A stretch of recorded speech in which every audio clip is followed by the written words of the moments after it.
સુરતના પોશ વિસ્તાર ગણાતા વેસુમાં મંગળવારે રાત્રે એક મોંઘીદાટ મર્સિડીઝ કારને અજાણ્યા ઇસમે ઇરાદાપૂર્વક આગ લગાવી દેતા ચકચાર મચી ગઈ છે।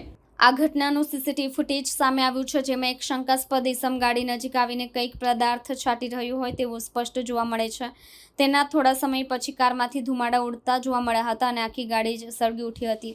ઘટનાની જાણ થતાં સ્થાનિક વેસુ પોલીસ મથકે કારના માલિકે ફરિયાદ નોંધાવી છે।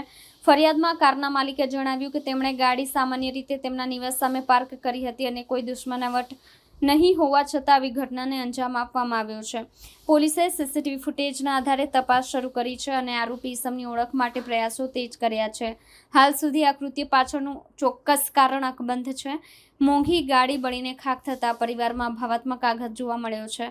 ઘટના બાદ સમગ્ર વિસ્તારમાં ભયનું વાતાવરણ છે। વેસુ પોલીસે જણાવ્યું છે કે જે પણ વ્યક્તિ આ ઘટનામાં સંડોવણી ધરાવતી હશે તેની સામે કડક કાયદેસરની કાર્યવાહી કરવામાં આવશે।